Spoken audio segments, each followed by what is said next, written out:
서울 강남의 조용한 주택가.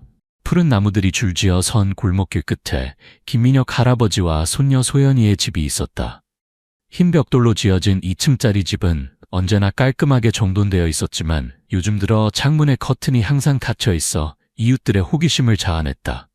소연이는 10살 여자아이로 부모의 이혼 후 할아버지와 함께 살게 되었다. 한국 무용을 가르치는 어머니 지수는 자신의 무용단과 해외 공연을 다니느라 바빴고 IT 회사에서 일하는 아버지는 잦은 출장으로 소연이를 돌볼 수 없었다. 그래서 퇴직한 교장 선생님이었던 민혁 할아버지가 손녀를 돌보게 된 것이다. 가을이 깊어가는 10월의 어느 오후, 이웃에 사는 박정희 할머니는 창문 너머로 민혁의 집을 바라보았다. 정희 할머니는 뜨개질을 하고 있었지만 문득 창밖을 내다보다가 충격적인 광경을 목격했다. 소연이가 방구석에 움츠러들어 있었고 그 앞에 민혁 할아버지가 서 있었다. 할아버지의 표정은 엄격했고 손에는 무언가 반짝이는 것이 들려 있었다. 마치 칼처럼 보였다. 소연이의 눈에서는 눈물이 흘러내리고 있었다. 세상에! 정희 할머니는 가슴을 움켜쥐었다. 저게 뭐지? 정희 할머니는 눈을 비비고 다시 보았다. 민혁 할아버지는 등을 돌리고 있어 얼굴을 볼 수 없었지만 손에 든 칼 든 날카로운 물건을 위협적으로 들고 있는 것 같다. 소연이는 벽에 기댄 채 공포에 질린 표정으로 할아버지를 바라보고 있었다. 이건 학대인가? 정희 할머니는 손을 떠며 커튼을 다시 닫았다. 가슴이 두근거렸다. 내가 뭘 본 거지? 오해일까? 하지만 소연이의 얼굴은? 소연이의 창백한 얼굴과 공포에 질린 눈빛이 정희 할머니의 머릿속에서 떠나지 않았다. 그것은 분명 일상적인 모습이 아니었다. 며칠 후 정희 할머니는 소연이가 좋아하는 딸기 케이크를 만들어 민혁의 집을 방문했다. 민혁 할아버지가 문을 열었을 때 그의 표정은 평소처럼 차분했지만 조금 놀란 듯했다. 정희 씨, 오랜만이네요. 무슨 일이세요? 민혁의 목소리는 여전히 깊고 정중했다. 안녕하세요, 민혁 씨. 소연이를 위해 케이크를 좀 만들었어요. 요즘 아이가 밖에서 놀지 않아서 말이죠. 어디 있나요? 민혁은 잠시 정희 할머니를 바라보다가 고개를 끄덕이며 케이크를 받았다. 감사합니다. 소연이가 감기에 걸려서 며칠 쉬고 있어요. 심각한 건 아니니 걱정 마세요. 그래요. 아이가 잘 먹을 수 있나요? 제가 뭐 더 필요한 거 없을까요? 괜찮습니다. 잘 먹고 있어요. 민혁은 미소를 지으며 고개를 끄덕인 후 문을 닫았다. 정희 할머니는 문 앞에 잠시 서 있다가 집으로 돌아왔다. 의심이 가득한 마음으로 생각했다. 감기라고? 그런데 왜 창문 커튼을 다 닫아놓은 거지? 왜 아이를 신선한 공기를 마시게 하지 않는 거지? 그날 오후 소연이가 정희 할머니의 집 앞을 지나갈 때 정희 할머니는 아이를 불렀다. 소연아, 이리 와봐. 할머니가 너를 위한 작은 선물이 있단다. 소연이는 멈춰서서 정희 할머니를 잠깐 바라보았다. 그러나 고개를 숙인 채 아무 말도 없이 빠르게 걸어갔다. 평소에 활기찬 소연이가 아니었다. 정희 할머니는 그 자리에 얼어붙었다. 소연이의 눈빛이 달랐다. 그것은 공포의 눈빛이었다. 그날 밤 정희 할머니는 일기장에 기록했다. 10월 1일 소연이가 3일 동안 정원에서 놀지 않았다. 민혁의 집은 커튼이 모두 닫혀 있다. 아이를 불렀을 때 도망가듯 피했고 눈빛이 공포로 가득 차 있었다. 뭔가 이상하다. 다음 날 아침 정희 할머니는 평소보다 일찍 일어나 따뜻한 커피 한 잔을 들고 현관에 앉았다. 그 위치에서 민혁의 집을 정면으로 볼 수 있었다. 창문 커튼은 여전히 닫혀 있었고 집에서는 아무 소리도 들리지 않았다. 정희 할머니가 커피를 마시고 있을 때 갑자기 집 뒤편에서 달리는 발소리가 들렸다. 보라색 스웨터를 입은 소연이가 황급히 지나가는 모습이 보였다. 머리는 헝클어져 있었고 마치 누군가에게 밀쳐진 것 같은 불안정한 걸음걸이였다. 정희 할머니는 벌떡 일어나 소연이를 부르려 했지만 아이는 이미 사라진 후였다. 그날 오전 내내 정희 할머니는 불안한 마음으로 지냈다. 오후에는 동네 슈퍼마켓을 운영하는 친구 김미숙을 만났다. 미숙아, 요즘 소연이 본 적 있니? 정희 할머니가 물었다. 미숙 할머니는 고개를 저었다. 아니, 오래전부터 못 봤어. 지난번에 민혁 씨한테 소연이가 좋아하는 요구르트를 더 주문할까 물었더니 소연이가 더 이상 단 음식을 먹지 않는다고 하더라고. 이상하지 않아? 그 아이는 항상 단 것을 좋아했는데. 정희 할머니는 고개를 끄덕였다. 나도 이상하게 생각돼. 그리고 아이가 나를 피하는 것 같아. 마치 무언가를 두려워하는 것처럼. 미숙 할머니는 조심스럽게 물었다. 무슨 뜻이야? 무슨 일이 있는 거야? 확실하지 않아. 하지만 뭔가 이상해. 내가 너무 민감한 것 같기도 하지만 내 직감은 틀리지 않아. 그날 오후 정희 할머니는 다시 한번 민혁의 집 앞을 지나갔다. 산책을 핑계로 천천히 걸었다. 문은 여전히 닫혀 있었고 커튼도 여전히 드리워져 있었다. 정희 할머니가 돌아서려는 순간 1층 창문의 커튼이 살짝 열렸다. 정희 할머니는 숨을 멈췄다. 커튼 사이로 한 쌍의 눈이 나타났다. 틀림없이 소연이었다. 그 눈은 몇 초 동안 정희 할머니를 바라보다가 재빨리 사라졌다. 커튼이 다시 닫혔다. 소연아. 정희 할머니는 가슴이 두근거리며 속삭였다. 너 도움을 청하고 있는 거니? 저녁에 부엌에서 정희 할머니는 다시 일기장을 꺼냈다. 10월 2일 민혁의 집 커튼은 이틀 연속 닫혀 있다. 소연이는 공포에 질려 있고 접촉을 피한다. 아이의 눈은 도움을 구하는 것 같다. 기록할수록 정희 할머니의 등줄기가 오싹해졌다. 만약 민혁이 모두가 생각하는 것처럼 좋은 사람이 아니라면? 그날 밤 정희 할머니는 잠을 이루지 못했다.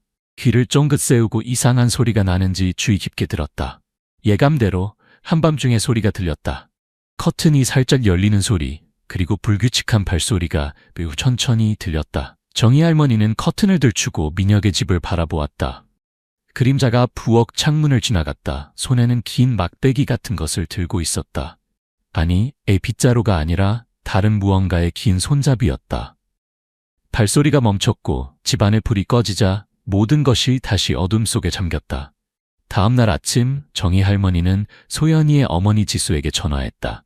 6개월 동안 연락하지 않았던 첫 통화였다. 지수는 민혁의 막내딸로 1년 전 이혼 후 해외 무용 공연으로 바쁜 생활을 하고 있었다. 여보세요? 지수입니다. 지수의 목소리는 피곤해 보였고 정희 할머니의 전화에 놀란 것 같았다. 안녕하세요, 지수씨. 저는 댁의 아버지 이웃에 사는 정희입니다. 시간 좀 있으신가요? 무슨 일이세요? 소연이에 관한 일입니다. 전화 너머로 지수의 목소리가 즉시 바뀌었다. 소연이가 어떻게 됐나요? 아버지가 아이가 감기에 걸렸다고 하셨는데요. 정희 할머니는 침을 삼켰다. 당신을 놀라게 하고 싶지 않지만 며칠 동안 이상한 일들이 있었어요. 소연이가 밖에 나오지 않고 누구도 쳐다보지 않으며 접촉을 피해요. 아이의 눈빛이 마치 도움을 청하는 것 같아요. 할머니, 너무 걱정하시는 것 같아요. 소연이는 며칠 전에도 저와 통화했고 사진도 보냈어요. 사진이요? 그 사진이 진짜일까요? 지수는 잠시 침묵했다. 사진은 방 안에서 찍은 거예요. 카카오톡으로 보냈는데 지금 생각해보니 방이 너무 어두워서 아이의 얼굴이 제대로 보이지 않았어요. 직접 와서 확인해보세요. 아버지의 말만 믿지 말고 뭔가 이상해요. 지수는 한숨을 쉬었다. 알겠어요. 주말에 가보겠습니다. 어쨌든 확인해봐야겠네요. 통화를 마친 후 정희 할머니는 의자에 기대앉아 눈을 감았다. 무력감을 느꼈다. 뭔가 잘못되고 있다는 것을 알면서도 손이 묶인 것 같았다.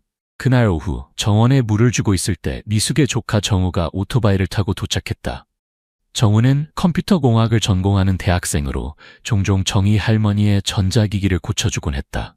할머니, 어제 저에게 전화하셨다고요? 무슨 일이신가요? 정우가 물었다. 정우야, 할머니가 도움이 필요해. 정희 할머니의 목소리가 낮아졌다. 휴대폰으로 원격으로 영상을 녹화할 수 있는 방법이 있을까? 정우는 눈썹을 치켜 올렸다. 무엇을 녹화하시려고요? 정희 할머니는 한숨을 쉬었다. 민혁의 집에서 뭔가 이상한 일이 벌어지고 있다고 생각하는데 아무도 내 말을 믿지 않아. 내 휴대폰을 민혁의 집 1층 창문 맞은편 화분에 설치해서 모든 것을 기록할 수 있게 도와줄래? 정우는 잠시 침묵하다가 고개를 끄덕였다. 알겠어요. 하지만 이건 단지 확인을 위한 것이어야 해요. 어떤 식으로든 퍼뜨려서는 안 돼요. 물론이지. 그날 저녁 정우는 조심스럽게 휴대폰을 적절한 위치에 설치했다. 카메라는 민혁의 집 1층 창문을 향하고 있었다. 밤이 깊어지자 정희 할머니는 방 안에 앉아 실시간 영상을 보여주는 휴대폰 화면에서 눈을 떼지 않았다. 커튼은 여전히 닫혀 있었고 특별한 것은 없었다. 그러다가 새벽 1시에 커튼이 살짝 움직였고 안에서 불빛이 깜박였다. 그림자가 나타났다. 소연이었다. 아이는 바닥에 앉아 무릎을 꼭 붙잡고 있었다. 얼굴은 창백했고 카메라를 바라보지 않았지만 마치 무언가에 겁먹은 듯 떨고 있었다. 민혁 할아버지는 보이지 않았다. 1분 후 불이 꺼졌고 모든 것이 다시 어둠에 물붙었다. 정희 할머니는 가슴에 손을 얹고 땀이 흘렀다. 하느님, 저 집에서 무슨 일이 벌어지고 있는 거지? 그날 밤 정희 할머니는 한숨도 자지 못했다. 다음 날 아침 정희 할머니는 녹화된 영상을 다시 보았다. 그 장면들은 가슴을 아프게 했다. 소연이는 헝클어진 머리에 무릎을 꼭 붙잡고 떨고 있었다. 울음소리는 없었지만 모든 움직임은 무력함과 공포를 나타내고 있었다. 아이가 도움을 청하고 있어. 정희 할머니는 중얼거리며 녹화 영상을 되돌려보며 손을 떨었다. 정희 할머니는 즉시 지수에게 전화했다. 지수씨, 제가 영상을 가지고 있어요. 지금 당장 와야 해요. 주말까지 기다리지 마세요. 지수의 목소리는 여전히 망설이는 듯했다. 정희 할머니의 걱정은 이해하지만 다른 사람을 몰래 녹화하는 이건 호기심 때문이 아니라 당신의 딸을 구하기 위한 거예요. 정희 할머니가 말을 잘랐다. 소연이는 갇혀 있어요. 아무도 보지 못하고 아무도 모르게. 할머니를 믿지 않는다면 적어도 딸의 눈빛을 믿어보세요. 지수는 한참 동안 침묵했다. 마침내 그녀의 목소리가 부드러워졌다. 알겠어요. 내일 오후에 도착할게요. 그때까지 아무것도 하지 마세요. 통화가 끝난 후 정희 할머니는 시계를 보았다. 아직 이른 아침이었다. 그녀는 경찰에 전화했다. 안녕하세요. 서울 강남경찰서입니다. 안녕하세요. 저는 정희입니다. 강남구 테헤란로 민혁 씨의 집에서 벌어지는 이상한 상황을 신고하고 싶습니다. 어떤 상황인가요, 할머니? 정희 할머니는 깊게 숨을 들이마셨다. 아동 학대가 의심됩니다. 민혁 씨의 손녀 소연이 10살 아이인데 며칠 동안 나타나지 않고 창문 커튼은 항상 닫혀 있어요. 밤에 비명소리도 들었습니다. 증거가 있으신가요? 있어요. 영상을 녹화했습니다. 창문을 통해서요. 전화 너머에서 잠시 머뭇거리는 목소리가 들렸다.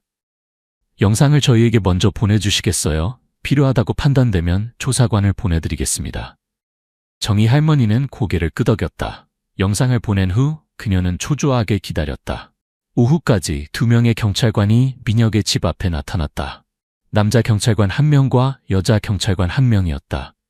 정희 할머니는 길 건너편에서 지켜보았다. 민혁이 문을 열었다. 강한 햇빛이 그의 얼굴을 비추었지만 그의 표정은 여전히 차분했고 당황한 기색은 전혀 없었다. 그는 경찰관들을 집 안으로 초대했고 심지어 미소까지 지었다. 약 20분 후 2 경찰관이 나왔다. 정희 할머니는 서둘러 길을 건너갔다. 경찰관님, 어떻게 됐나요? 소연이는요? 확인은 하셨나요? 여자 경찰관이 부드럽게 미소 지었다. 민혁 씨와 대화를 나눴습니다. 그는 소연이가 아파서 쉬고 있다고 했어요.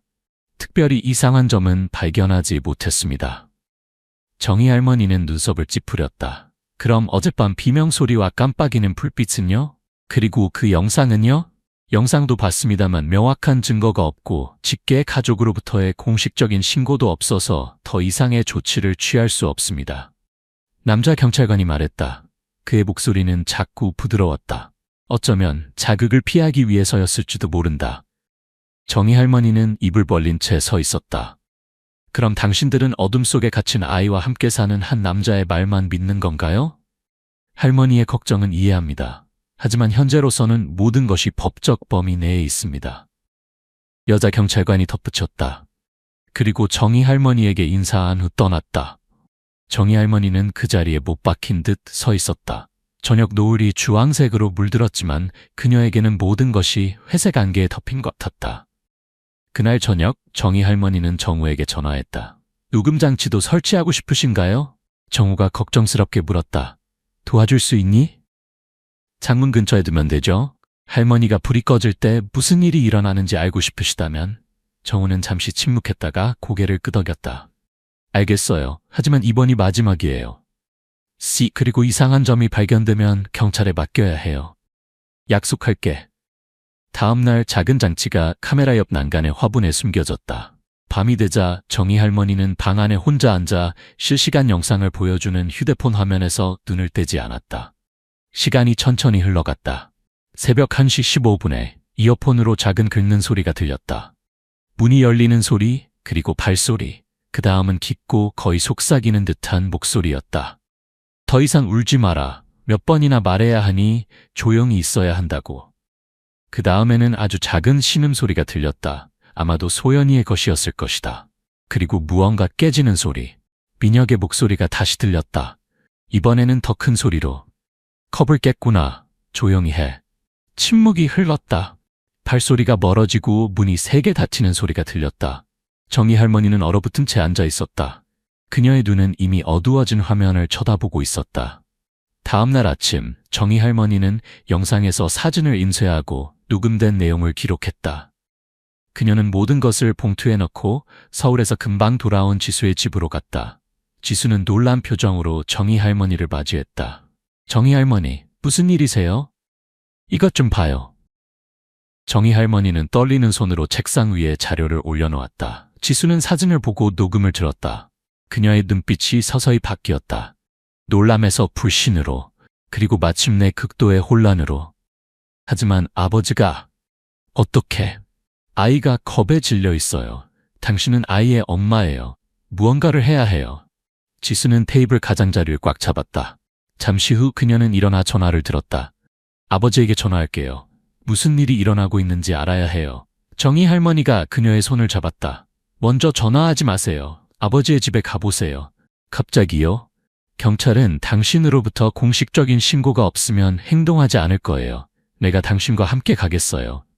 지수는 고개를 끄덕였다. 좋아요. 오늘 오후에. 집으로 돌아오는 길에 정희 할머니는 가슴이 누군가에게 꽉 쥐어지는 것 같은 느낌이 들었다. 맑은 아침 공기도 그녀를 진정시키지 못했다. 오히려 모든 숨결은 걱정과 기다림으로 가득 차 있었다. 오후 3시 30분, 두 여성 한 명은 어머니, 한 명은 이웃은 민혁의 집 문 앞에 서 있었다. 정희 할머니가 초인종을 눌렀다. 문이 열리고 민혁이 평소의 차분한 모습으로 미소를 지었다. 지수야, 정희 씨, 어서 오세요. 놀러 오셨나요? 지수는 억지로 미소를 지었다. 소연이를 보러 왔어요, 아버지. 며칠 동안 아이와 통화가 안 돼서요. 아이는 자고 있어. 아직도 열이 있어. 그래도 들어가서 봐야겠어요. 민혁은 약간 망설였다. 방이 많이 지저분해. 정희 할머니가 끼어들었다. 저희는 그저 아이가 괜찮은지 확인하고 싶을 뿐이에요. 더 기다리지 않고 지수는 문을 밀고 들어갔다. 정희 할머니가 뒤따랐다. 집은 이상할 정도로 조용했다. 소독약 냄새가 희미하게 났다. 그들은 소연이의 방 문 앞에 도착했다. 문은 잠겨 있었다. 열쇠가 어디 있어요, 아버지? 민혁은 망설였다. 지수는 아무 말도 하지 않고 부엌으로 직행해 서랍을 열었다. 그녀의 손은 파란색 열쇠고리가 달린 익숙한 열쇠를 꺼낼 때 떨렸다. 한마디도 하지 않고 그녀는 급히 복도로 돌아와 딸의 방 문 앞으로 갔다. 정희 할머니는 여전히 그곳에 서 있었고 얼굴은 창백했다. 지수가 열쇠를 꽂았다. 문이 열렸을 때 두 여성 모두 숨을 멈췄다. 소연이의 방은 칠흑같이 어두웠다. 습기찬 곰팡이 냄새가 자욱한 공기에 섞여 있었다. 창문 커튼은 검은 테이프로 완전히 막혀 있어 빛이 전혀 들어오지 않았다. 작은 탁상 램프가 침대 옆에 놓여 있었고 희미한 빛이 모든 것을 꿈속에서처럼 흐릿하게 만들었다. 소연이는 벽 구석에 웅크리고 있었다. 머리는 헝클어져 있었고 얼굴은 창백했다. 소연이는 무릎을 꼭 껴안고 있었고 마치 이상해서 사라지고 싶은 것처럼 보였다. 소연아, 지수가 외치며 딸에게 달려갔다. 소연이는 반응하지 않았다. 그저 공허한 눈으로 바라볼 뿐이었다. 입술이 움직였지만 소리는 나오지 않았다. 정희 할머니가 가까이 다가다. 가슴이 아팠다. 소연이는 마지막으로 정원에서 자전거를 타던 때보다 훨씬 더 말랐다. 아이의 피부는 창백했고 팔에는 붉은 긁힌 자국이 있었다. 세상에. 정희 할머니가 숨을 내쉬었다. 눈물이 목구멍까지 차올랐다. 이때 민혁이 방으로 들어왔다. 그의 목소리는 여전히 얼음처럼 차갑고 차분했다. 아직 건강이 좋지 않아. 며칠 동안 거의 먹지를 않았어. 지수는 일어나 아버지와 대면했다. 왜 밖에서 문을 잠근 거예요? 밤에 돌아다니곤 해서. 한 번은 계단에서 거의 넘어질 뻔했어. 창문은 왜 다 가리셨어요? 정희 할머니가 날카롭게 물었다. 차가운 바람을 막기 위해서죠, 정희 씨. 아이는 아프고 폐가 약해요. 지수는 대답하지 않았다. 그녀는 소연이를 바닥에서 들어올렸다. 아이는 너무 가볍고 너무 약해서 마치 헝겊 인형 같았다. 아이를 데려갈게요. 의사에게 검사를 받을 거예요. 필요 없어. 그냥 감기일 뿐이야. 아버지에게 물어보는 게 아니에요. 지수의 목소리는 냉정했다. 민혁은 꼼짝 않고 서 있었다. 처음으로 그의 얼굴에 당혹감이 스쳤다. 그는 반대하지 않고 단지 침묵 속에서 두 사람이 방을 나가는 모습을 지켜보았다. 지수는 소연이를 가까운 병원으로 데려갔고 정희 할머니도 한 발짝도 떨어지지 않고 따라갔다. 의사가 검사하는 동안 지수는 벽에 기대어 두 손으로 머리를 감쌌다. 정희 할머니는 의자에 앉아 눈을 깜박이지 않았다. 30분 넘게 그들은 아무 말도 하지 않았다. 마침내 의사가 나왔다. 마른 체격의 중년 남성으로 차분한 목소리였다. 소녀는 심각한 부상은 없지만 심각한 영양실조와 신경쇠약 증상이 있습니다. 며칠 동안 입원시켜 관찰하고 싶고 혈액 검사도 할 예정입니다. 지수는 고개를 끄덕였다. 입술을 꽉 다물었다. 감사합니다, 의사 선생님. 그리고 한 가지 더. 의사는 목소리를 낮추었다. 아이의 등에 이상한 멍이 몇 개 있습니다. 원인은 확실하지 않지만 충돌이나 외부 충격일 수 있습니다. 학대 흔적이라는 말씀인가요? 정희 할머니가 물었다. 그녀의 목소리는 긴장되어 있었다. 단정 짓지는 않겠습니다. 다만 아동심리 전문의와 상담하시길 권합니다. 아이는 대화가 필요하고 마음을 열어야 합니다. 지수는 다시 고개를 끄덕였다. 눈에 눈물이 고였다. 소연이를 병실로 데려간 후 정희 할머니는 지수를 복도로 데려갔다. 이제 믿으시겠어요? 모르겠어요. 지수는 숨을 가쁘게 내쉬었다. 아버지는 한 번도 누구에게 소리를 지른 적이 없어요. 어떻게 이런 일이 일어났는지 이해할 수 없어요. 어쩌면 그는 무언가를 숨기고 있거나 더 나쁜 일을 두려워하고 있을지도 모릅니다. 정희 할머니가 말했다. 그녀의 눈빛은 어두워졌다. 확실하지는 않지만 이야기는 여기서 끝나지 않을 거예요. 다음 날 아침 소연이의 담임 선생님인 윤서진, 30대 초반의 젊은 여성이 학교에 보관된 전화번호로 전화를 걸었다. 아무도 받지 않았다. 서진 선생님은 점심시간에 다시 한번 전화했지만 여전히 침묵, 메시지도 없고 가족으로부터의 어떤 설명도 없었다. 걱정되어 서진 선생님은 수업이 끝난 후 소연이의 집으로 걸어가기로 했다. 하지만 그녀가 도착했을 때 녹색 철문 앞에서 한참을 서 있었지만 아무도 나오지 않았다. 집은 죽은 듯이 고요했다. 커튼이 내려져 있었고 소리도 없었으며 생명의 흔적도 없었다. 서진 선생님은 몇 번 문을 두드리고 초인종을 눌렀지만 소용이 없었다. 몇 분 후 정희 할머니가 맞은편 집에서 나타났다. 장바구니를 들고 있었지만 눈은 앞에 벌어지는 상황에 고정되어 있었다. 선생님?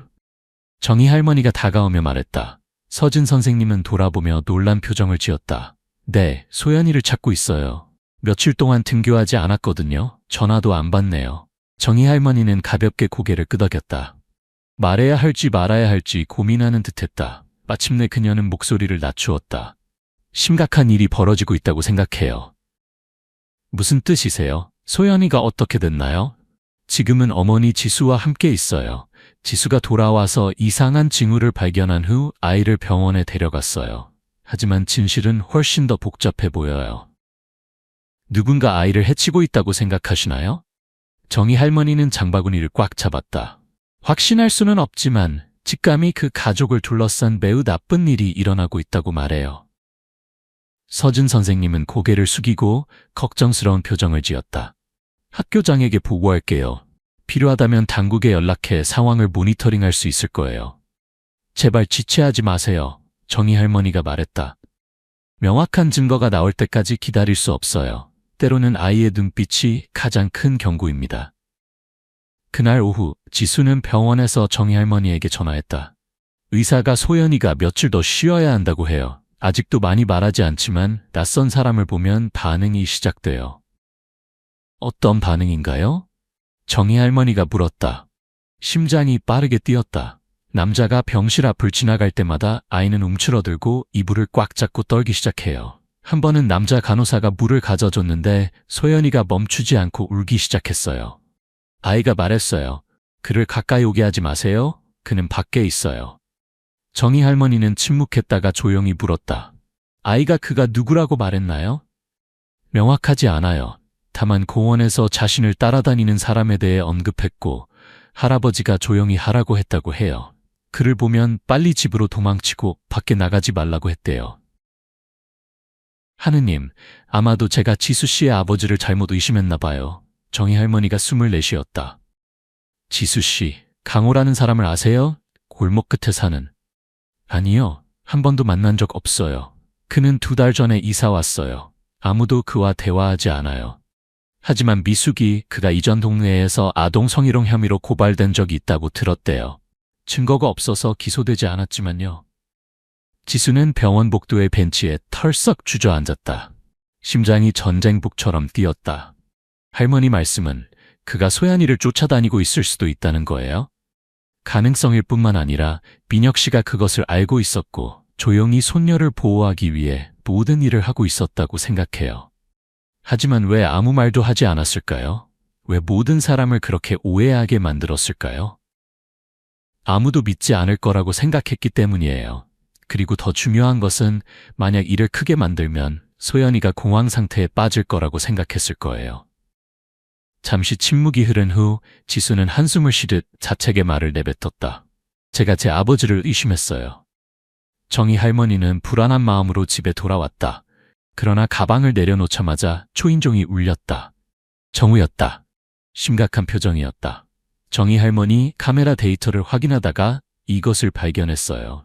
정희 할머니는 깜짝 놀랐다. 무슨 일이니? 어젯밤 영상을 확인해보니 새벽 2시쯤 민혁 씨의 집 담벼락 가까이를 지나가는 그림자가 있었어요. 그 사람은 민혁 씨가 아니에요. 왜냐하면 그때 민혁 씨는 부엌에 있었거든요. 여기 보세요. 정우는 정희 할머니에게 휴대폰을 건넸다.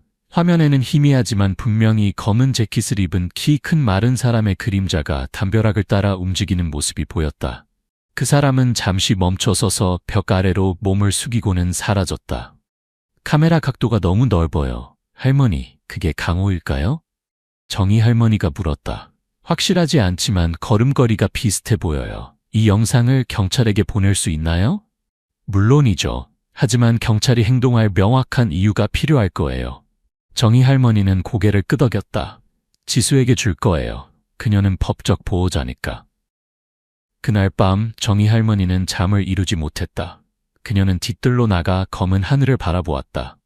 벼들은 숨바꼭질을 하는 것처럼 나타났다 사라졌다. 귀에 부드러운 긁는 소리가 들렸다. 바람 소리가 아니라 금속끼리 부딪히는 소리였다. 그녀는 귀를 기울였다. 담벼락 쪽에서 작지만 분명한 두드리는 소리가 들렸다.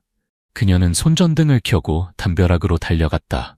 아무도 없었지만 그녀의 발 아래에는 방금 잘린 철사 조각이 있었다. 담벼락 반대편의 흙에는 여전히 새로운 발자국이 있었다. 그녀는 집으로 돌아가 휴대폰을 들고 지수에게 전화했다. 지수 씨, 경찰에 전화해야 해요. 오늘 밤 누군가가 민혁 씨의 집 주변을 서성이고 있어요.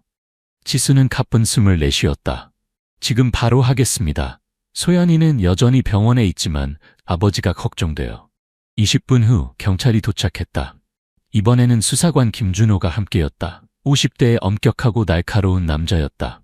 그는 정희 할머니에게 모든 징후, 영상, 녹음 장치, 한밤중에 나타난 그림자, 그리고 소연이가 그에 대해 속삭였던 모든 것에 대해 자세히 물었다. 소연이가 그가 밖에 있다고 말했다고 하셨죠? 정확합니까? 매우 명확해요. 아이는 병원에서 깨어난 직후에 말했어요. 이것은 실제 인물이지 환각이 아닐 거예요. 준호는 고개를 끄덕였다. 정원에 추가 카메라를 설치하고 민혁 씨 집 주변 전체 지역을 수색하겠습니다. 그들이 검사하러 들어갔을 때 정희 할머니는 자신의 집 앞마당에 서서 경찰관들의 그림자를 바라보았다. 그때 민혁의 집 1층 창문에 갑자기 불이 켜졌다. 민혁이 거기 서 있었다. 그의 얼굴은 아무런 감정도 드러내지 않았고 단지 정희 할머니를 바라볼 뿐이었다. 정희 할머니는 몸을 떨었다. 그녀는 그 눈빛이 비난인지 분노인지 아니면 깊은 두려움인지 알 수 없었다. 서울중앙병원의 수요일 아침, 소연이는 깨어났다. 부드러운 빛이 큰 창문을 통해 들어와 하얀 침대 시트를 비추었다. 소연이는 천천히 눈을 떴다. 얼굴에는 여전히 두려움의 흔적이 있었다. 옆에는 지수가 작은 의자에 앉아 있었다. 여러 밤 잠을 제대로 자지 못해 눈밑이 어두웠다. 그녀는 부드럽게 딸의 머리를 쓰다듬었다. 그녀 자신도 필사적으로 찾고 있는 평화를 전달하려고 노력하고 있었다. 소연아, 지수가 속삭였다. 엄마가 여기 있어. 엄마 말 들려? 소연이는 대답하지 않았다. 눈은 뜨고 있었지만 바라보지 않았다. 아무런 반응도 없었다. 마치 바깥 세상의 모든 소리가 아이의 세계에 더 이상 닿지 않는 것 같았다. 지수는 옆에 서 있는 아동심리 전문의 김태희를 바라보았다. 태희는 중년 여성으로 회색이 섞인 머리를 단정하게 묶고 있었고 목소리는 부드럽지만 진지했다. 아이는 극도의 심리적 방어 상태에 있어요. 태희가 설명했다. 일시적으로 외부의 모든 자극을 거부하고 있어요. 일종의 영혼의 문을 닫은 거죠. 하지만 왜요? 지수는 목소리를 차분하게 유지하려고 노력했다. 아이가 너무 큰 충격을 경험했거나 너무 오랫동안 지속되었거나 아니면 둘 다일 수 있어요. 특히 옆에서 아이의 진짜 감정을 들어줄 사람이 없을 때요. 지수는 고개를 숙이고 소연이의 손을 꽉 잡았다. 미안해. 엄마가 더 일찍 이해했어야 했는데. 아직 늦지 않았어요? 태희는 지수의 어깨에 손을 얹었다. 우리가 아이가 점차 마음을 열도록 도울 거예요. 하지만 먼저 종합검사를 받게 하는 걸 권해요. 꼭 필요한가요? 아이에게 외상의 흔적은 없지만 수면제나 진정제를 장기간 투여받았을 가능성이 있어요. 태희가 말했다. 그녀의 눈이 경계심으로 빛났다. 단정짓지는 않겠지만 아이가 단순히 영양실조만으로 이렇게 약해질 수는 없어요. 지수는 얼어붙었다. 누군가가 그런 일을 했다는 말씀인가요? 검사를 통해 답을 찾아야 해요. 그날 오후 결과를 기다리는 동안 정희 할머니는 미숙을 찾아가 동네 주민들에게 더 많은 정보를 구하기로 했다. 두 여성은 함께 박동석 할아버지의 집으로 걸어갔다. 동석 할아버지는 민혁의 집에서 3집 떨어진 곳에 사는 나이든 남자로 말은 적지만 관찰력이 뛰어났다. 동석 씨, 요즘 이상한 일 목격한 거 있나요? 미숙이 물었다. 동석 할아버지는 현관 앞 등나무 의자에 앉아 담배를 한 모금 빨았다. 이상한 일이라면 있지. 민혁이 요즘 밤늦게 정원에 자주 나가더라고. 한 번은 새벽 2시쯤 집안에 불이 켜졌어. 그는 털모자를 쓰고 정원으로 나갔는데 마치 청진기 같은 걸 들고 있었어. 정희 할머니는 깜짝 놀랐다. 그가 누군가와 대화하는 걸 보셨나요? 아니, 하지만 매번 밖에 나갈 때마다 그는 주변을 둘러본 다음 담벼락 근처 수풀에 손전등을 비추곤 했어. 마치 누군가를 찾는 것 같았지. 미숙이 끼어들었다. 낯선 사람이 주변에 있는 것을 보신 적 있나요? 동석은 고개를 끄덕였다. 몇 번 밤에 키 크고 마른 사람의 그림자가 지나가는 것을 봤어. 하지만 내가 불을 켰을 때 그는 사라졌고 얼굴은 볼 수 없었어. 정희 할머니는 침을 삼켰다. 경찰에게 이 이야기를 해주실 수 있을까요? 물론이지. 난 아무것도 두렵지 않아. 그날 저녁 정희 할머니는 태희 박사로부터 전화를 받았다. 알려드려야 할 결과가 있어요. 태희가 빠르게 말했다. 소연이의 혈액에서 소량의 벤조디아제핀이 발견됐어요. 중간 정도의 진정제로 어린이용이 아닙니다. 정희 할머니는 얼어붙었다. 누가 아이에게 그런 것을 줬을까요? 규칙적으로 접근할 수 있고 의심을 불러일으키지 않을 만큼 충분한 지식이 있는 사람이요. 태희는 잠시 멈췄다가 계속했다. 할아버지를 의심하지만 해치려는 의도인지 보호하려는 의도인지는 확실하지 않아요. 그가 아이가 무언가를 인식하지 못하게 하거나 공황 상태에 빠지지 않게 하기 위해 그랬다는 말씀인가요? 그는 그것이 아이에게 더 나을 거라고 생각했을 수 있어요. 지수는 머리를 감싸 안았다. 목소리가 떨렸다. 더 이상 뭘 생각해야 할지 모르겠어요. 침착하세요. 우리는 모든 사실을 알아내야 해요. 다른 누군가가 배후에 있을 수도 있어요. 지수는 즉시 정희 할머니에게 전화해 상황을 설명했다. 정희 할머니는 잠시 침묵했다가 조용히 말했다. 지수 씨, 어제 소연이가 뭐라고 속삭였는지 기억해요. 그가 밖에 있어요. 할아버지가 아무에게도 말하지 말라고 했어요. 맞아요. 아이는 할아버지가 자신을 해쳤다고 말한 게 아니라 할아버지가 말하지 말라고 했다고 말했어요. 이건 모든 것을 바꿔요. 다음 날 아침 경찰이 민혁의 집을 다시 수색했다. 이번에는 소연이의 검사 결과를 받은 후 지역 당국의 수색영장이 있었다. 수사관 준호와 다른 3명의 경찰관이 14번지 집 정원으로 들어갔다. 민혁은 거실에서 신문을 읽고 있었다. 테이블 위에는 아직 김이 나는 차가 있었다. 집 전체를 수색해야 합니다. 준호가 말했다. 단도직입적이었다. 민혁은 강하게 반응하지 않고 그저 고개를 끄덕였다. 숨길 것이 없습니다. 그들이 정원을 수색하고 있을 때 젊은 경찰관이 소리쳤다. 준호 씨, 여기요. 장미 화분 뒤 벽 틈에서 그들은 작은 금속 상자를 발견했다. 안에는 초소형 녹음 장치, 녹음 테이프 몇 개, 그리고 USB가 있었다. 준호는 상자를 들고 민혁을 바라보았다. 이게 뭡니까? 녹음기입니다. 민혁이 천천히 말했다.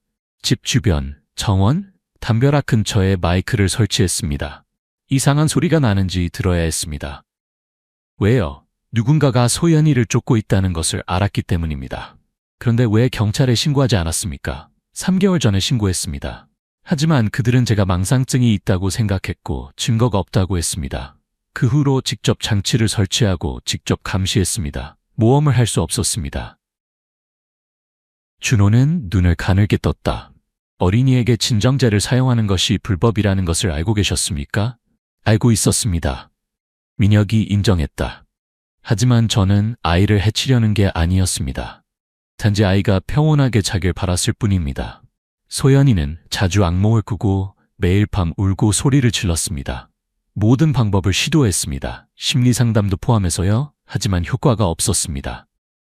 1층에서 한 경찰관이 사진 묶음을 들고 나왔다. 준호 씨, 정원에 설치된 카메라에서 인쇄한 사진을 찾았습니다. 낯선 사람의 그림자가 있고 한밤중에 여러 번 나타났습니다. 준호는 눈썹을 찌푸렸다. 여기 있군요. 마침내 단서가 나왔습니다. 그는 민혁에게 돌아서서 말했다. 모든 장치를 분석을 위해 가져가겠습니다. 당신은 조사에 협조하기 위해 일시적으로 경찰서로 소환됩니다. 좋습니다. 민혁이 말했다. 그는 일어서서 얼굴에는 전혀 불안한 기색이 없었다. 그를 찾기만 하면 됩니다. 그때 전화가 울렸다. 지수였다. 할머니, 지수의 목소리가 떨렸다. 무슨 일이니 소연이는? 화장실에서 데려 나올 때 갑자기 기절했어요. 깨어났을 때 아이가 이름을 속삭였어요. 무슨 이름이니? 강호요. 아이가 말했어요. 강호가 밖에 있어요. 할아버지가 조용히 하라고 했어요. 그는 공원에서 나를 따라다녔어요. 정희 할머니는 아무 말도 하지 않고 전화를 들고 미숙의 집으로 달려갔다. 미숙아, 준호 수사관의 번호 있니? 있어. 무슨 일이야? 미숙은 놀라서 물었지만 즉시 그에게 전화했다. 지금 당장이요. 골목 끝에 사는 강호가 소연이가 두려워하는 사람이에요. 미숙은 즉시 이해했다. 그녀는 전화를 정희 할머니에게 건넸고 불과 10분 만에 3대의 경찰차가 강호의 집 앞에 도착했다. 테헤란로 211번지 집은 죽은 듯 조용했다. 커튼이 내려져 있었고 불은 꺼져 있었다. 준호는 포위를 지시하고 직접 문을 두드렸다. 강호 씨, 경찰입니다. 응답이 없었다. 마지막 경고입니다. 즉시 문을 여세요. 여전히 침묵이 흘렀다. 준호는 한 경찰관에게 신호를 보내 지렛대로 자물쇠를 부수게 했다. 문이 열렸고 안은 칠흑같이 어두웠다. 습하고 악취가 나는 냄새가 강하게 퍼졌다. 팀 전체가 들어갔고 손전등이 각 구석, 각 문을 비추었다. 거실에는 아무도 없었다. 2팀으로 나눠서 각 방을 확인하세요. 준호가 큰 소리로 지시했다. 첫 번째 침실에는 아무도 없었고 2번째 방은 얼룩진 벽이 있는 빈 방이었다. 마지막 방에 도착했을 때 준호는 문을 세게 밀고 충격을 받았다. 벽에는 수십 장의 사진이 붙어 있는 큰 게시판이 있었다. 모든 사진은 소연이의 것이었다. 멀리서 찍은 것, 클로즈업, 집 정원에서, 공원에서, 아이스크림을 먹고 있을 때, 책가방을 메고 학교에 갈 때, 뒤에서 찍은 것도 있고 마치 옷 속에 숨긴 카메라로 몰래 찍은 것처럼 매우 낮은 각도에서 찍은 것도 있었다. 몇몇 사진은 확대 인쇄되어 빨간 펜으로 동그라미가 쳐져 있었다. 11:30에 나옴. 17뻥에 정원에서 놀았음. 노인이 방해함이라는 메모가 있었다. 젊은 경찰관은 떨면서 말했다. 세상에. 준호는 눈살을 찌푸리며 더 가까이 다가갔다. 책상 위에는 노트북이 열려 있었지만 화면은 꺼져 있었다. 그는 기술팀에 가져가라고 신호를 보냈다. 하드 드라이브를 건드리지 마세요. 여기 손으로 쓴 쪽지가 있습니다, 준호 씨. 다른 경찰관이 그에게 구겨진 종이를 건넸다. 내용은 허둥지둥 적힌 것 같았다. 그 소녀는 내 것이었어야 해. 그 노인이 모든 계획을 망쳤어. 일이 너무 멀리 가기 전에 처리해야 해. 준호는 종이를 접고 얼굴이 굳어졌다. 전국에 수배령을 내려. 강호 183cm, 마른 체형, 회색 머리, 무기를 소지했을 가능성 있음. 지수는 중환자실 문 앞에 서 있었다. 손이 여전히 떨렸다. 태희 박사가 부드럽게 다가왔다. 아이는 괜찮아요. 단지 정신적 충격으로 인한 실신이었어요. 하지만 이번에는 더 많은 말을 했어요. 지수는 벌떡 일어났다. 뭐라고 했어요? 소연이가 말하길 3주 전 어느 오후 집 근처 공원에서 놀고 있을 때 낯선 남자가 다가왔대요. 그는 미소를 지으며 자신이 아이 엄마의 친구라고 했어요. 사탕을 주려고 했고 아이의 몸을 만졌대요. 소연이는 겁에 질려 도망쳤고 그날 밤 할아버지에게 이야기했어요. 그때부터 모든 일이 시작됐어요. 지수는 숨을 가쁘게 내쉬었다. 맞아요. 민혁 씨는 아이를 안전하게 지키기 위해 집안에 가두기 시작했어요. 그는 아무도 자신을 믿지 않을 것이라고 생각해서 경찰에 신고하지 않았어요. 그럼 진정제는요? 지수가 물었다. 그녀의 눈에서 분노가 번쩍였다. 태희는 고개를 끄덕였다. 아마도 그는 그것이 아이가 잠을 잘 수 있게 하는 유일한 방법이라고 생각했을 거예요. 올바르게 대처하는 방법을 모르는 할아버지지만 절망적으로 걱정하고 있었던 거죠. 지수는 머리를 감싸 안았다. 제가 아버지를 오해했어요. 태희는 그녀의 손을 잡았다. 아직 늦지 않았어요. 그날 저녁 정희 할머니는 거실에 혼자 앉아 있었다. 노란빛이 얼룩진 벽에 그녀의 그림자를 드리웠다. 테이블 위에는 지난 몇 주 동안의 모든 기록이 깔끔하게 정리되어 있었지만 처음으로 그녀는 그것들을 만지지 않았다. 나무 문이 살짝 열렸다. 정우였다. 할머니, 경찰에서 방금 전화가 왔어요. 새로운 소식이 있어요. 정희 할머니는 몸을 돌렸다. 그녀의 눈이 다시 살아났다. 강호의 노트북에는 다른 소녀들 수백 장의 사진 파일이 있었어요. 소연이뿐만 아니라 공원, 슈퍼마켓, 학교에서 찍은 사진들이요. 일부 파일은 암호화되어 있는데 지금 해독 중이에요. 정희 할머니는 눈을 감았다. 하느님, 그리고 민혁 씨의 집 정원 근처 덤불 뒤에 숨겨진 카메라에서 영상이 있었어요. 강호가 여러 번 담을 넘어 정원에 들어온 것이 분명히 보여요. 민혁은 알고 있었군요. 정희 할머니가 속삭였다. 그는 망상이 아니었어요. 그는 악마로부터 아이를 지키고 있었던 거예요. 정우는 할머니 옆에 앉았다.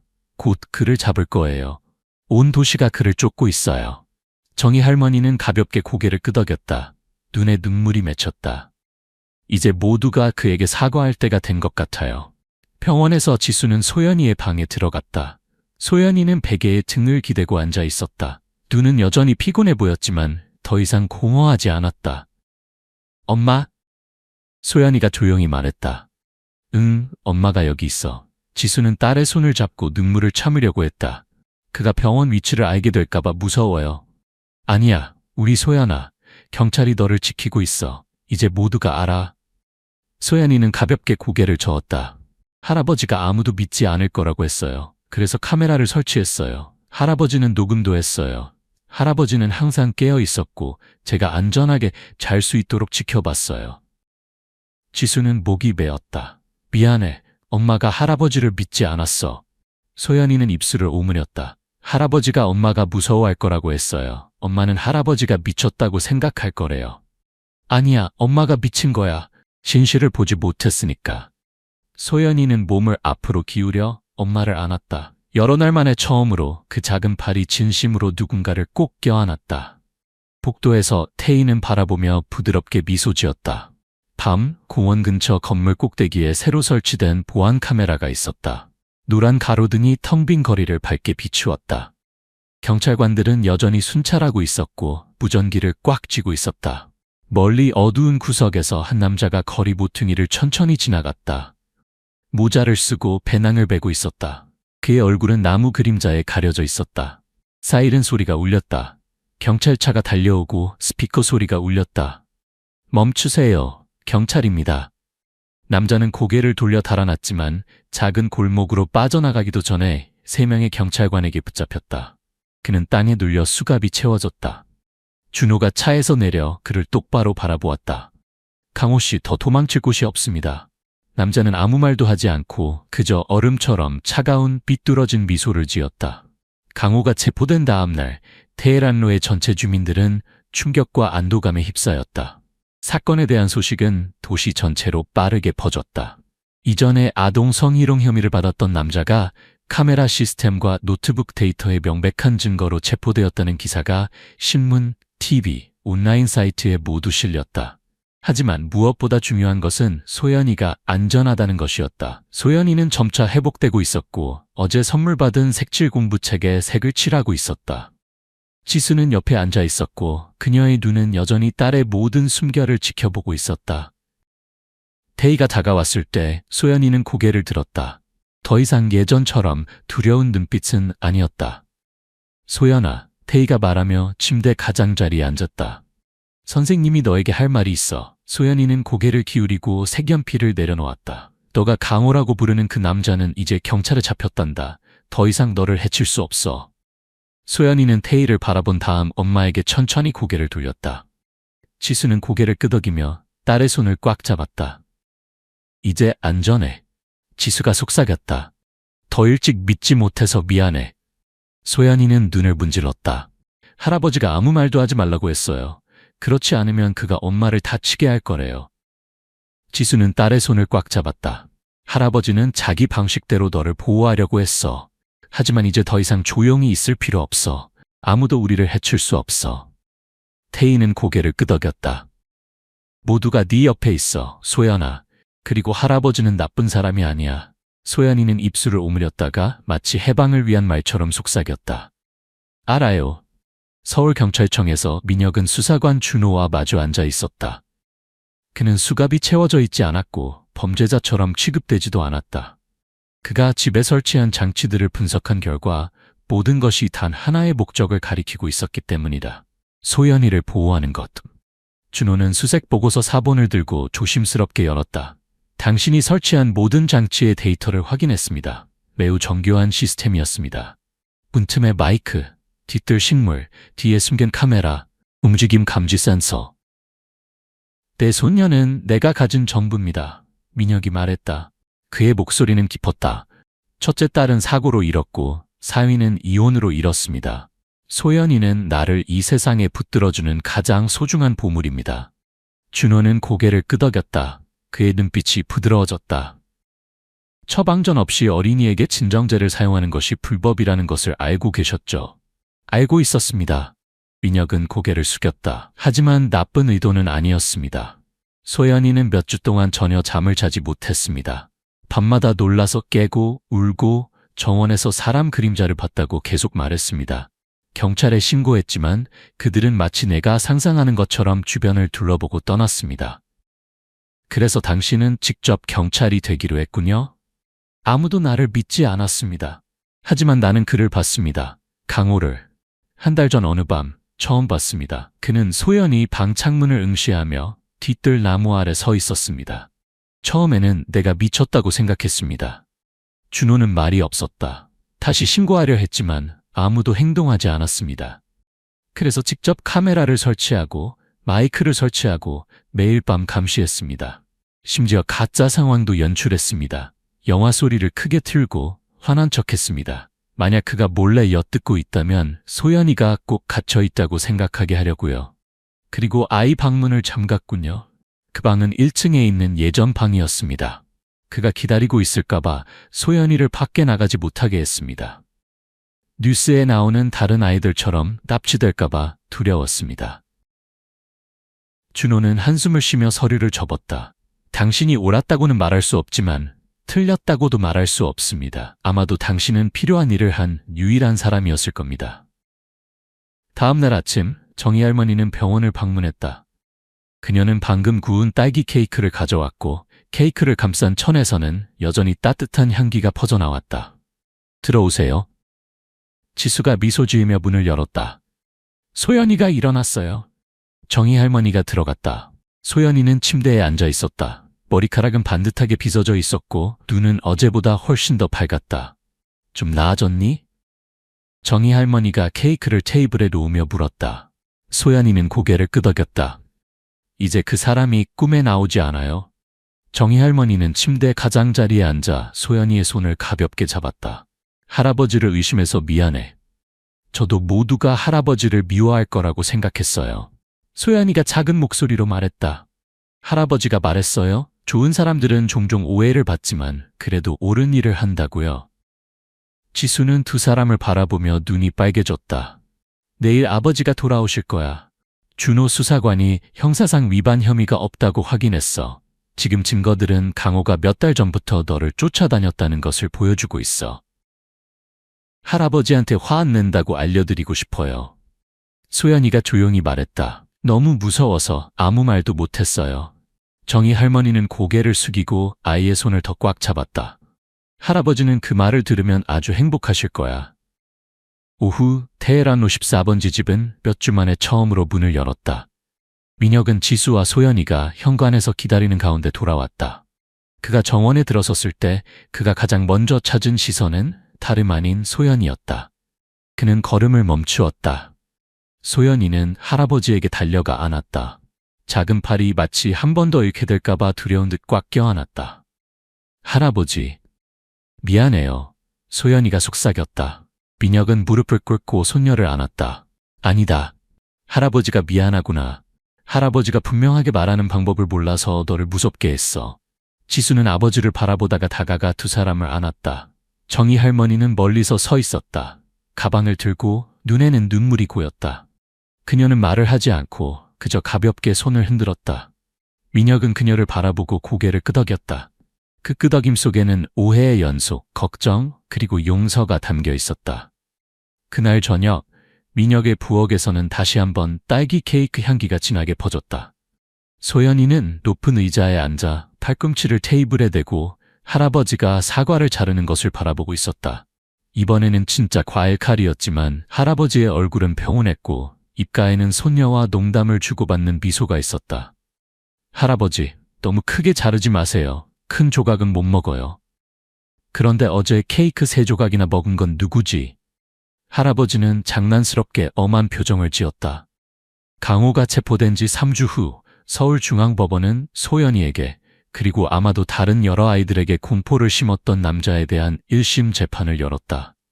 재판은 많은 시민들, 특히 테헤란로 주민들의 관심을 끌었다. 많은 사람들이 범죄자의 재판을 보기 위해서만이 아니라 백발의 노인 민혁에게 부당하게 쏟아진 의심에 대한 답을 찾기 위해서도 참석했다. 지수는 피해자석에 앉아 있었고 소연이의 손을 꽉 잡고 있었다. 소연이는 연한 꽃무늬 드레스를 입고 있었다. 눈빛은 훨씬 밝아졌지만 여전히 정신적 지지대처럼 엄마의 손을 꽉 잡고 있었다. 정희 할머니도 함께 있었다. 정우와 미숙 옆에 조용히 앉아 있었다. 모두가 진실이 밝혀지는 순간을 기다리고 있었다. 판사는 개인 사생활 침해, 스토킹, 미성년자 납치 계획 혐의로 58세 강호에 대한 재판을 시작했다. 검사가 먼저 발언했다. 우리는 피고의 개인용 컴퓨터에서 감시되고 분류된 아동 사진 파일들을 명백한 증거로 가지고 있습니다. 그 중에는 민혁 씨의 손녀 소연이의 70장 이상의 사진이 포함되어 있습니다. 영상은 피고가 집 주변에 접근하고 담을 넘고 숨겨진 카메라 장치를 사용한 것을 보여줍니다. 빠른 체형의 남자는 피고석에 조용히 앉아 있었다. 구겨진 회색 정장도 그의 쇠약한 모습을 가리지 못했지만 그의 눈은 여전히 뻔뻔함을 비추고 있었다. 검사는 계속했다. 우리는 또한 피고의 방에서 발견된 자필 메모도 가지고 있습니다. 방해하는 노인을 처리하겠다는 의도가 분명히 적혀 있습니다. 그는 또한 소연이의 시간표와 이동 습관을 표시했고 방과 후에 아이에게 접근할 계획이 있었습니다. 변호인이 일어섰다. 목소리는 낮았다. 제 의뢰인은 경미한 정신질환 전력이 있습니다. 준호는 뒤에 앉아 가볍게 고개를 저었다. 다른 경찰관은 속삭였다. 그는 자신이 무엇을 하고 있는지 알고 있었어. 모든 행동이 계획적이었어. 정신 상태를 탓할 수 없어. 증인 신문 차례가 되자 지수가 일어섰다. 손은 약간 떨렸지만 눈빛은 단호했다. 저는 소연이의 어머니입니다. 몇 달 동안 제 딸은 말하지 못하고 잠을 자지 못하고 공포 속에서 살았습니다. 처음에는 저도 아이를 보호하는 방식이 너무 극단적이었기 때문에 제 아버지를 오해했습니다. 하지만 결국 모든 것이 분명해졌습니다. 제 아버지는 잘못이 없었습니다. 그는 아이의 직감을 믿은 유일한 사람이었습니다. 뒤에서 정희 할머니는 고개를 끄덕였다. 눈물이 참을 수 없이 흘러내렸다. 소연이도 특별한 감독과 보호 아래 발언할 수 있었다. 저는 그냥 할아버지가 아무것도 잘못하지 않았다고 말하고 싶어요. 소연이가 작지만 선명한 목소리로 말했다. 할아버지는 제가 잘 수 있도록 매일 밤 깨어 있었어요. 할아버지는 담장을 만들고 녹음기를 설치하고 카메라를 설치했어요. 저는 다 이해하지 못했지만 할아버지가 저를 사랑하고 보호하기 위해 그렇게 했다는 것을 알아요. 법정은 긴 순간 동안 조용해졌다. 판사는 고개를 끄덕인 후 선고를 내렸다. 피고 강호는 14년 징역에 처합니다. 처음 10년 동안은 사면이 없으며 출소 후에는 특별 감시 명령이 내려집니다. 구석에서 작은 박수 소리가 들렸다. 미숙이었다. 하지만 곧 다른 많은 사람들도 일어섰다. 축하하기 위해서가 아니라 안도감을 표현하기 위해서였다. 진실이 마침내 밝혀졌고 정의가 제때 이루어졌다. 정희 할머니는 미소 지으며 구부려 소연이를 안았다. 할머니가 할 말이 있어. 소연이는 고개를 기울였다. 할아버지에 대해 잘못 생각해서 미안해. 할머니는 무서운 것을 봤지만 더 자세히 들여다봐서 그 뒤에 있는 사랑을 보지 못했어. 소연이는 미소 지었다. 저도 할아버지가 차갑다고 생각했어요. 하지만 할아버지는 그냥 말하는 것을 잘 못할 뿐이에요. 모두가 웃었다. 민혁은 가볍게 눈썹을 치켜 올리며 장난스럽게 말했다. 그런데 정희 씨는 절 괴팍한 노인이라고 불렀죠? 정희 할머니는 그의 어깨를 가볍게 쳤다. 당신은 정말 괴팍해요. 하지만 가치 있는 방식으로 괴팍한 거죠. 지수는 아버지를 바라보았다. 그녀의 눈이 부드러워졌다. 아버지를 믿지 않아서 죄송해요. 민혁은 잠시 침묵했다가 손을 내밀어 딸의 손 위에 올려놓고 가볍게 두드렸다. 넌 그저 두려워하는 엄마였을 뿐이야. 아버지처럼 우리는 모두 사랑하는 사람을 보호한다고 생각할 때 실수를 해. 소연이가 끼어들었다. 그럼 이제 우리 가족 모두 서로에게 화 안 내는 거죠? 그래. 민혁이 웃었다. 할아버지는 매일 아침 부엌 커튼을 열기로 결정했거든. 그 후 며칠 동안 테헤란로의 생활은 서서히 정상으로 돌아왔다. 하지만 더 따뜻하고 더 배려심 깊은 새로운 방식으로 정상화되었다. 지수는 소연이가 매일 할아버지와 엄마 곁에 있을 수 있도록 아버지와 함께 살기 위해 완전히 이사했다. 그녀는 그리고 아버지가 더 이상 카메라를 설치하지 않아도 되도록이라고 말했다. 온 가족이 서로를 바라보며 행복하게 웃음을 터뜨렸다. 하루가 끝나고 해가 저물 때 정희 할머니는 익숙한 창가에 서서 민혁의 집을 바라보았다. 익숙한 광경이 다시 펼쳐졌다. 소연이는 정원을 자전거로 돌고 있었고 지수는 식물에 물을 주고 있었으며 민혁은 오래된 트로트 노래를 작게 부르며 빵을 만들고 있었다. 저녁 노을이 그들에게 따뜻한 황금빛을 비추었다. 정희 할머니는 가슴에 손을 얹고 미소 지었다. 그리고 마치 자신에게 말하듯 조용히 말했다. 아마도 이 세상에 좋은 사람들이 항상 올바르게 이해받는 것은 아니지만 그들의 침묵과 인내로 이 세계가 무너지지 않게 지켜주는 거야. 이 이야기는 우리에게 조용한 사랑의 힘과 할아버지의 직감이 무시되어서는 안 된다는 것을 보여준다. 때로는 좋은 사람이 가장 오해받기 쉽다. 그들은 표현을 잘하지 못하고 단지 사랑하는 사람을 보호하기 위해 조용히 행동할 뿐이다. 성급한 판단은 무고한 사람을 고립시킬 수 있다. 공감과 경청만이 모든 두려움을 풀어내는 열쇠이다. 가장 중요한 것은 아이들은 믿음을 받고 어떤 대가를 치르더라도 보호받아야 한다는 점이다. 이 이야기가 마음에 들었다면 좋아요를 누르고 채널을 구독해주세요. 여러분의 지지는 저희가 거의 매일 감동적인 이야기를 계속 전달하는 원동력입니다. 여러분의 지지에 진심으로 감사드립니다. 곧 다시 만나요.